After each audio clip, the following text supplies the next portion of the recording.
नमस्कार दोस्तों, स्वागत है आप सभी का मेरे चैनल यूरेनियम गुरुजी में। हम लोग यहाँ पर 2 सितंबर से बनने वाले करंट अफेयर को देखने वाले हैं। बाकी आपको डेली क्विज, फ्री पीडीएफ ये सब टेलीग्राम पे मिलता है, ज्वाइन कर सकते हैं आप लोग इस पर नंबर पर व्हाट्सएप करके, या फिर लिंक जो है डिस्क्रिप्शन में है उसको भी आप लोग ज्वाइन कर सकते हैं। चलिए शुरू करते हैं आज का सेशन। तो पहला क्वेश्चन महत्वपूर्ण है कि संघाई भावना को कायम रखना गतिशील एससीओ, ठीक है, इस थीम के साथ चीन के तियानजिन में हुए हालिया एससीओ शिखर सम्मेलन में भारत के प्रधानमंत्री ने किस मुद्दे पर जोर दिया है? तो आतंकवाद का मुकाबला यानी कॉम्बैटिंग टेररिज्म, इस पर जोर दिया गया है। कई मुद्दों पर बातचीत हुई है, ठीक है। चलिए इन सब के बारे में डिटेल में जानते हैं।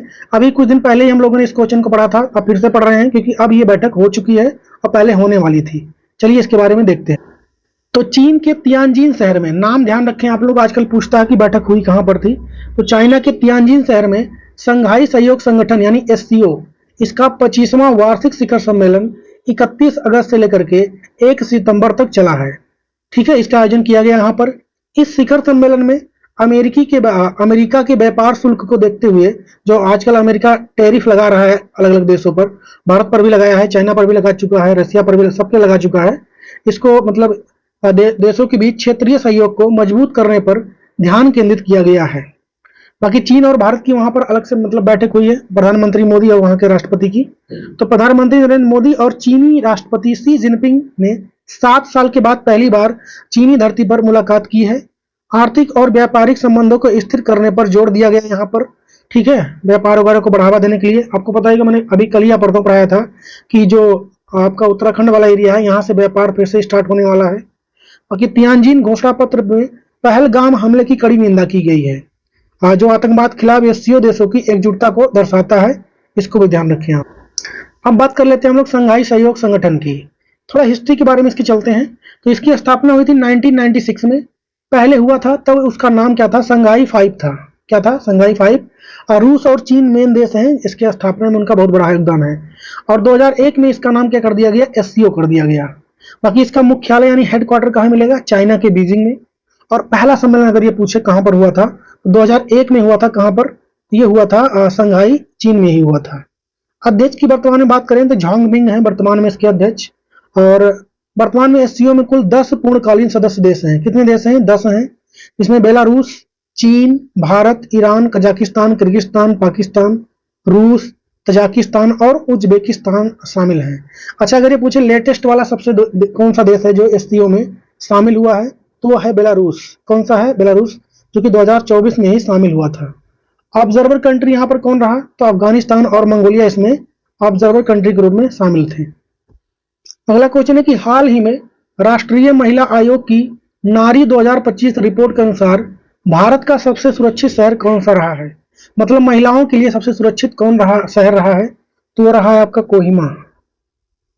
कौन सा शहर रहा है? कोहिमा रहा है आपका।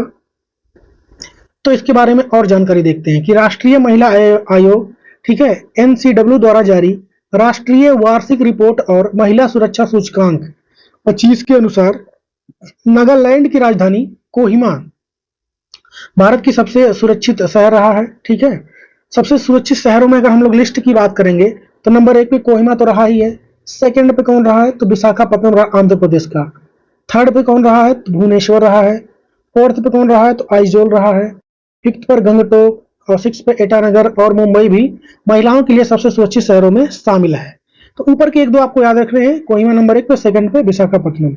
सबसे कम सुरक्षित शहरों की बात करें तो नंबर 1 पे कौन रहा? जयपुर। फर्स्ट पे कौन रहा? जयपुर। सेकंड पे रहा पटना। थर्ड पे फरीदाबाद और फोर्थ पे दिल्ली, फिर कोलकाता रहा है, श्रीनगर, रांची। ये इसके सीक्वेंस है। आपको फर्स्ट याद रखने हैं, इसको ध्यान रखें। जारी किसने किया ये भी ध्यान रखना है। नेक्स्ट क्वेश्चन है कि अहमदाबाद में आयोजित राष्ट्रमंडल सीनियर भारोत्तोलन चैंपियनशिप 25 में भारत ने कुल कितने पदक जीते हैं? टोटल तो भारत ने यहाँ पे जीता 13 पदक, जिसमें 4 गोल्ड है, 6 सिल्वर है और 3 ब्रॉन्ज शामिल है, ठीक है। ये मीराबाई चानू आपको फोटो में दिख रही है, इन्होंने गोल्ड मेडल जीता था। जो ग्लासगो में होने वाला है कॉमनवेल्थ गेम, ग्लासगो में, ठीक है, उसके लिए क्वालिफाइंग राउंड है, समझ सकते हैं सर। हमारा आंसर तो बी हो जाएगा। बाकी इसके बारे में सारी बातें हम लोग यहाँ पर देखेंगे कि अहमदाबाद में हुआ, गुजरात के अहमदाबाद में इसका आयोजन हुआ अभी हाल ही में। राष्ट्रमंडल सीनियर भारोत्तोलन चैंपियनशिप 25 में कुल भारत ने 13 पदक जीते हैं, 4 गोल्ड, 4 सिल्वर और 3 ब्रोंज। यह ग्लासगो 2026 में होने वाले कॉमनवेल्थ गेम के लिए, ठीक है, क्वालिफाइंग इवेंट है। भारत पदक तालिका में शीर्ष पर रहा है। इसमें स्वर्ण पदक विजेता की बात करेंगे तो मीराबाई चानू रही 48 किलोग्राम कैटेगरी में, Ajit Narayan 71 kilogram category, Ajay Babu Balluri 79 category में, Tushar Chaudhary plus 94 kilogram category में। वहीं पर सिल्वर मेडल की बात करेंगे रजत पदक विजेताओं की, Saumya Sunil Dalvi 48 kilogram category, Sneha Soren 53 kilogram, Vindhya Rani Devi 58 kilogram, Nirupama Devi 63 kilogram, Mahak Sharma plus 86 kilogram और दलीप सिंह 94 किलोग्राम पुरुष। ब्रॉन्ज मेडल की बात करेंगे तो हर्षिता कौर 69 किलोग्राम कैटेगरी में, वंशिता वर्मा 86 किलोग्राम कैटेगरी में और लवप्रीत सिंह 110 प्लस कैटेगरी में जीता है। ये आपको ध्यान रखना है। बाकी मीराबाई चानू क्वालिफाई भी कर गई हैं, इसको भी आप ध्यान रखें, मणिपुर से बिलोंग करती हैं। अगला क्वेश्चन है कि हाल ही में भारत की किस एजेंसी ने इंटरपोल के साथ मिलकर मनी लॉन्ड्रिंग के तरीकों के बारे में अलर्ट जारी करने के लिए अपना पहला पर्पल नोटिस जारी किया है? तो ये प्रवर्तन निदेशालय, जिसे हम लोग क्या बोलते हैं, इन्फोर्समेंट डायरेक्टरेट यानी ईडी। तो चलिए इसके बारे में जानते हैं क्या क्या है पूरा। आज हम लोग ईडी के बारे में जानेंगे डिटेल में, कैसे क्या होता है, कितना इनके पास जो पावर होता है कहाँ से आता है, क्या इनका काम क्या होता है। तो हाल ही में प्रवर्तन निदेशालय यानी ईडी ने इंटरपोल के साथ मिलकर अपना पहला पर्पल नोटिस जारी किया है। यह notice trade based money laundering के नए जटिल तरीकों के बारे में 196 सदस्य देशों को सतर्क करने के लिए जारी किया गया है। कौन सा नोटिस है? Purple notice. और भारत ने पहली बार जारी किया है, ध्यान रखें। नोटिस का उद्देश्य क्या है? तो दुनिया भर में कानून प्रवर्तन एजेंसियों को मनी लॉन्ड्रिंग के तरीके, उपकरणों और छिपाने की तकनीक के बारे में जानकारी देना इसका उद्देश्य रहने वाला है। जांच का आधार कैसे, मतलब भारत ने स्टार्ट क्यों किया है? तो ईडी की जांच में भारत और विदेशों में सक्रिय फर्जी सेल कंपनियों के एक नेटवर्क का खुलासा हुआ है जो अंतर्राष्ट्रीय व्यापार की आड़ में बड़े पैमाने पर धन शोधन कर रहे हैं। बाकी इसमें मतलब क्या क्या चीजें होती हैं, मतलब ये जो ये पर्पल वाला है आपका पब्लिश हुआ अभी। तो अपराधियों द्वारा अपनाए गए तरीकों में से शामिल कौन कौन से थे? तो एक तो अंडर इनवॉइसिंग, आयात बिलों को उनके वास्तविक मूल्य से कम बताना। कहने का मतलब जितने में आयात हुआ है उससे कम बताना, तो कम बताएंगे तो टैक्स कम देना पड़ेगा। ये रहने वाला है अंडर इनवॉइसिंग, इसमें लोग करते हैं। दूसरा, जाली दस्तावेज, व्यापार और बैंकिंग संबंधी जाली दस्तावेज का मतलब डॉक्यूमेंट का इस्तेमाल किया जाता है। तीसरा आपका क्या है? सर्कुलर ट्रेडिंग, एक ही सामान को कई देशों से बार बार निर्यात कर फर्जी व्यापार का जाल बनाना। मतलब एक ही जगह से, मतलब एक ही सामान को बार बार वहां पर दिखाया जाता है, ऐसा होता नहीं है कि ऐसा मतलब निर्यात किया गया है। और भी कुछ कैटेगरी है, मतलब मेन हमारे लिए यही था, इसको ध्यान रखें आप लोग।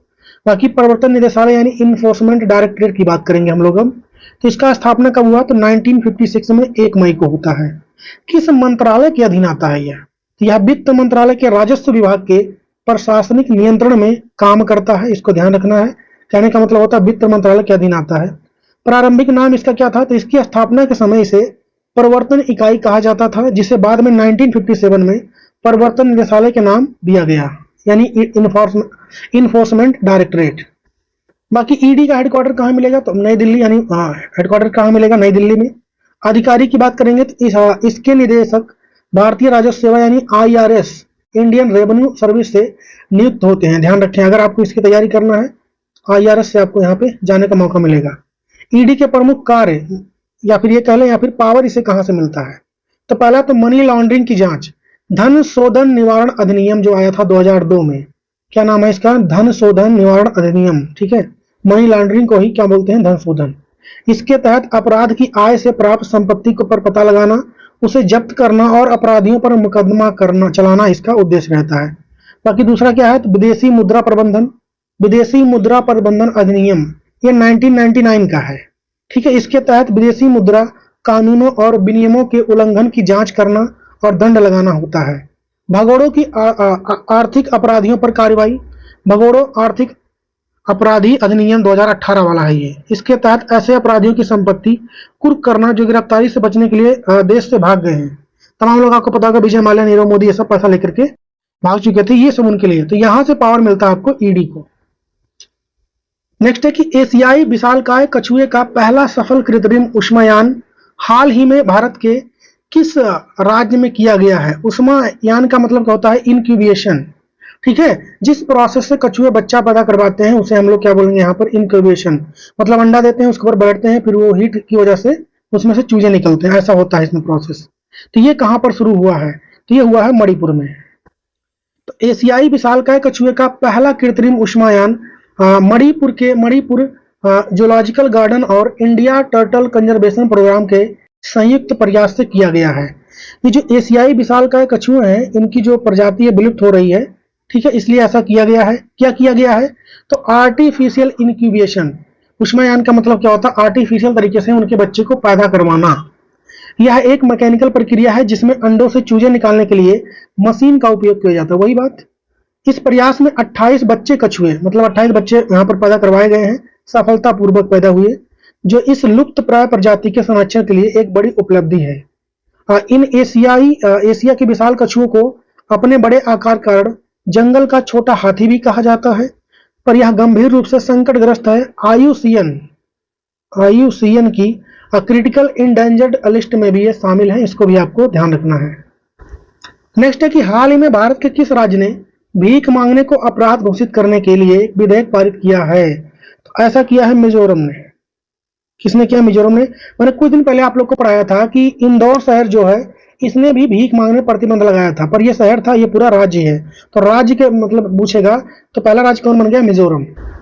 तो मिजोरम विधानसभा ने अगस्त 2025 में मिजोरम प्रोहिबिशन ऑफ बेगरी इस बिल को पास किया है, विधेयक पारित किया है।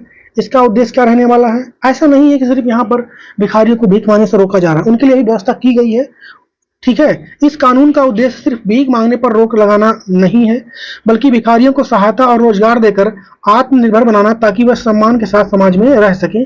ये भी किया जा रहा है, मतलब कोशिश तो किया जा रहा है। देखिए अगर हो जाए तो सही है इम्प्लीमेंट, क्योंकि हमारे यहाँ पे स्टार्टिंग बहुत हर चीज की सही से होती है, ठीक है, पर उसका एग्जीक्यूशन सही से नहीं हो पाता आगे चल करके। तो देश का पहला भिखारी मुक्त शहर पूछे तो आपका कौन हो जाएगा, इंदौर। नेक्स्ट क्वेश्चन है कि हाल ही में प्रधानमंत्री नरेंद्र मोदी को किस देश के दौरे के दौरान शुभ धर्म गुड़िया, जिसे दारुमा गुड़िया भी कहते हैं, ये भेंट की गई है। तो आपको पता है अभी जापान के दौरे पर हैं भारत के प्रधानमंत्री, ये है दारुमा गुड़िया, ठीक है, ये इनको भेंट किया गया यहाँ पर। तो इसके बारे में जानते हैं कि हाल ही में प्रधानमंत्री नरेंद्र मोदी ने जापान का दौरा किया था, जहां उन्हें सेरिंजन दारुमा जी मंदिर में शुभ धर्म गुड़िया, जिसे हम लोग दारुमा गुड़िया भी कहते हैं, भेंट की गई है। इसे दारुमा गुड़िया भी कहा जाता है, जो जापान का एक प्रतिष्ठित सांस्कृतिक प्रतीक है। ऐसे कह सकते हैं एक तरीके से, मतलब किसी को दिया गुड लक नहीं होता है कि अच्छा होगा आपके साथ, उसलिए दिया जाता है वहां पर, ठीक है। दारुमा गुड़िया की बात करेंगे तो इसकी उत्पत्ति जैन बौद्ध धर्म के संस्थापक बोधि धर्म से जुड़ी है। बोधि धर्म एक भारतीय भिक्षु थे, जो चीन और जापान में बौद्ध धर्म के प्रसार में एक प्रमुख व्यक्ति माने जाते हैं। भारत के प्रधानमंत्री ने क्या दिया उन्हें रिटर्न में, वहां से कुछ मिला तो हमें भी देना पड़ेगा। तो उन्होंने दिया है रमन बाउल्स और चॉपस्टिक। चॉपस्टिक होता है ना, जो डंडे जैसा होता है, वो चाइनीज फूड खाया जाता है उससे, ठीक है, जापान वगैरह में वही फूड चलते हैं वहां पर भी, ठीक है, नूडल्स वगैरह, तो उससे खाए जाते हैं। बाकी रमन बाउल्स, बाउल्स मतलब कटोरा होता है, बाउल मतलब कटोरा, तो इनको कटोरा दिया गया है वहां पर। प्रधानमंत्री मोदी ने उन्हें चॉपस्टिक के साथ रमन बाउल्स का एक सेट भी भेंट किया है। अच्छा, उनकी महिला भी वहां पे, मतलब जो वहां के प्रधानमंत्री कौन है, शिगेरू इशिबा, इसको भी लिख दीजिए आप लोग, शिगेरू इशिबा यहाँ के प्रधानमंत्री हैं। तो इनकी धर्मपत्नी जी वहां पर मौजूद थी, तो उनको क्या गिफ्ट किया प्रधानमंत्री मोदी जी ने, तो पश्मीना शॉल। मैंने कुछ दिन पहले ही पढ़ाया था कि पश्मीना ऊन को जीआई टैग मिला है, इसका जवाब वो छापेंगे कमेंट में किसको मिला है। बाकी पश्मीना शॉल की बात करें तो पीएम मोदी ने इशिबा की पत्नी योशिको इशिबा को एक पपियर माचे बॉक्स में पश्मीना शॉल भेंट किया है, तो ये आपको ध्यान रखना है। नेक्स्ट क्वेश्चन है कि हाल ही में किस राज्य सरकार ने प्रत्येक परिवार की एक महिला को स्वरोजगार के लिए वित्तीय सहायता प्रदान करने के उद्देश्य से मुख्यमंत्री महिला रोजगार योजना शुरू किया है, तो ये किया है बिहार ने। चुनाव कहाँ पे है, बिहार में, तो सब कुछ वहीं पर होगा। तो इस योजना के तहत प्रत्येक परिवार की एक महिला को अपना व्यवसाय शुरू करने के लिए पहली किस्त के रूप में 10,000 की वित्तीय सहायता दी जाएगी। अतिरिक्त सहायता 6 महीने के बाद महिला के व्यवसाय के प्रदर्शन का मूल्यांकन किया जाएगा, तब दिया जाएगा। मतलब पहला इंस्टॉलमेंट कितना दिया जाएगा, 10,000 दिया जाएगा।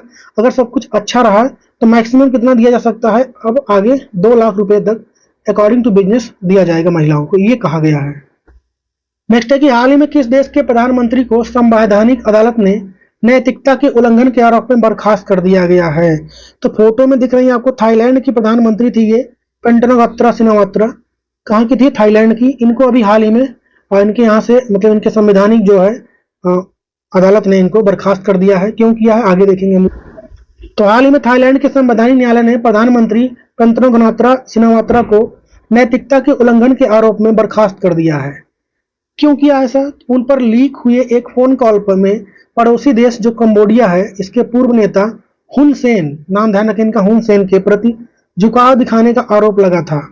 ठीक है, जिससे राष्ट्रीय हितों पर सवाल उठ रहे थे, इसलिए इनको ऐसा किया गया इनके साथ। अगला क्वेश्चन है कि हाल ही में भारत की पहली टेम्पर्ड ग्लास निर्माण सुविधा कहां पर स्टार्ट हुई है? उत्तर प्रदेश के नोएडा में। कहां पर? उत्तर प्रदेश के नोएडा में शुरू हुआ है।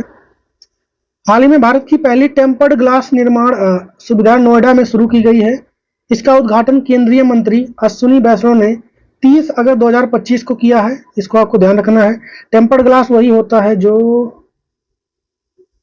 गोला बन गया, रेक्टेंगल बनाना था, ये बन गया। टेम्पर्ड ग्लास क्या होता है? जो मोबाइल में आप लोग ऊपर लगाते हैं स्क्रीन सुरक्षा के लिए, उसे टेम्पर्ड ग्लास बोलते हैं। जैसे गोरिल्ला ग्लास हो गया, तमाम तरीके का आता है, तो उसको अब यहीं बनाया जाएगा। तो यह सुविधा ऑप्टिमस इलेक्ट्रॉनिक्स जो कि भारत की कंपनी है या अमेरिका की कंपनी जिसका नाम क्या है, कार्नी है, इसके बीच में समझौता करके ये बनाया जा रहा है। तो खत्म हो गया आज का सेशन। तो आपको होमवर्क क्वेश्चन आप लोग के लिए कि 2025 का रेमन मैग्सेसे पुरस्कार किस भारतीय संस्था को मिला है? इसका जवाब छापें कमेंट में। बाकी वीडियो को दोस्तों के साथ लाइक करें, शेयर करें, और कुछ अगर आपको लग रहा है कि दिक्कत है या फिर कोई, तो कमेंट में मुझसे बोल सकते हैं। बाकी सेशन कैसा लगा ये भी कमेंट में बताइए, और सब्सक्राइब भी कर लीजिए चैनल को। ख्याल रखिए अपना। मिलेंगे कल के वीडियो में, तब तक के लिए जय हिंद।